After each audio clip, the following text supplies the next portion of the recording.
नमस्कार दोस्तों, आप अपने YouTube channel RS brick news में आप सभी का स्वागत है। जब से ग्राम पंचायत सहायकों की सूचना मांगी गई है, तब से न जाने कितने सवाल ग्राम पंचायत सहायकों के मन में आ रहे हैं और काफ़ी शंकाओं का समाधान नहीं हो पा रहा है। उसके कारण पंचायत सहायक परेशान हैं। आज ग्राम पंचायत सहायकों की सूचना मांगी गई है। उस सूचना को समझने से पहले हमें पैरा टीचर से जिस प्रकार की सूचना मांगी गई थी उसको समझना ज़रूरी है। क्या निकल के उसका परिणाम आया और क्या सुविधा पत्र में लिखा गया, उस पर हम एक बार ग्राम पंचायत सहायकों के मस्तिष्क में न जाने कितने सवाल आते होंगे कि पंचायत सहायक की सूचना मांग रही है सरकार, क्या सभी पंचायत सहायक पात्र होंगे? इसी समस्या का आज हम पूरा विश्लेषण करेंगे। अगर हम वर्तमान की सूचना पर विश्लेषण करने से पहले पैरा टीचर के सुविधा पत्रों को समझना होगा। सभी सुविधा कर्मियों के मन में ये सवाल ही बन रहा है आयु को लेकर। 30 से 50 तक की आयु वालों की संख्या क्यों मांगी जा रही है? ऐसा तो नहीं इन्हीं पर सरकार कुछ करने जा रही हो। दोस्तों, कुछ ऐसा नहीं है।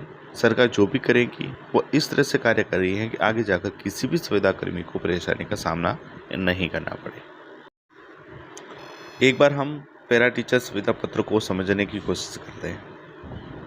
दोस्तों, अभी तक जो कार्यरत पैरा टीचर है वो 3886 पैरा टीचर कार्यरत है। उसमें से 489 को अपात्र सीधा घोषित कर दिया गया। अब वो किस कारण अपात्र हुए?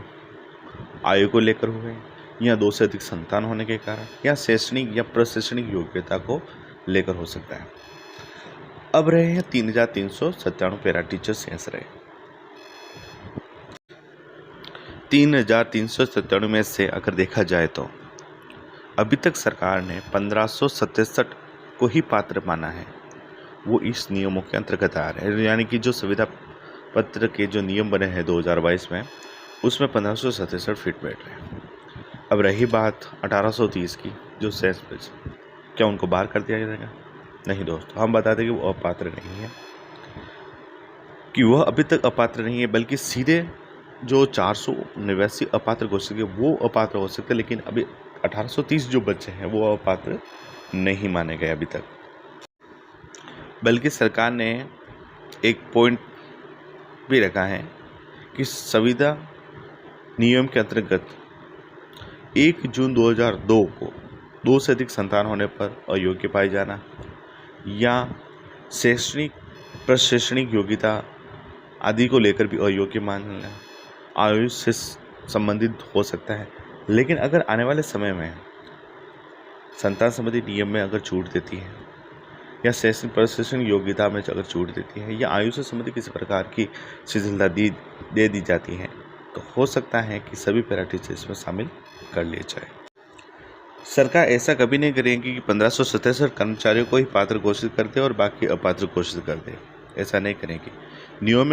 नियमों में कुछ संशोधन अवश्य किया जाएगा।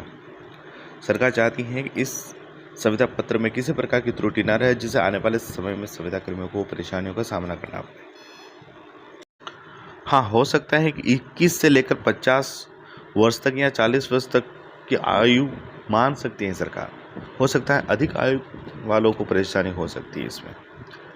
यानी कि ये मत सोचो आप 30 से 50 से आयु मांग ली उनका ही होगा, नहीं। 30 से कम आयु यानी कि 21 तक वो लेगी, लेकिन 50 से ऊपर हैं उस पर सरकार को विचार करना है, क्या उनको पात्र घोषित करती है या नहीं करती, वो बात का सवाल रहा।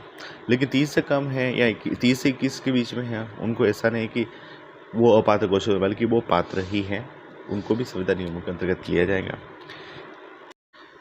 जिस प्रकार पैरा टीचरों की सूचना मांगी, उसी प्रकार ग्राम पंचायत सहायकों की सरकार सूचना मांग रही है। और एक बार सूचना मिलने के बाद सरकार हो सकता है इसमें किसी प्रकार की आयु या शैक्षणिक या किसी प्रकार की जो संतान संबंधी हैं तो उस पर छूट अवश्य मिलेगी। यानी कि मोटे रूप से हम कह सकते हैं कि अभी जो सुविधा नियम बने हैं, जिस प्रकार की आयु संबंधी या शैक्षणिक योग्यता है, तो हो सकता है कि उसको अलग अलग कैटेगरी बना दिया जाए, अलग अलग कैटेगरी में डाल दिया जाए।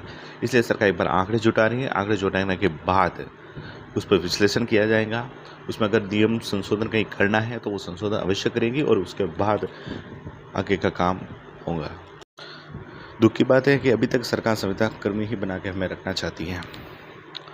इससे अच्छा होता कि मानदेय तो जो होता है, लेकिन अगर नियमित कर लेते ना सभी को और उनका सभी का नियमितीकरण हो जाता तो आने वाले समय में उनका भविष्य अच्छा रहता और किसी प्रकार की बार की सुविधा पत्र को लेकर झंझट उनकी दूर हो जाती। और सरकार से हमें गुहार लगानी चाहिए और हमेशा दबाव बना के रहना चाहिए। हमारा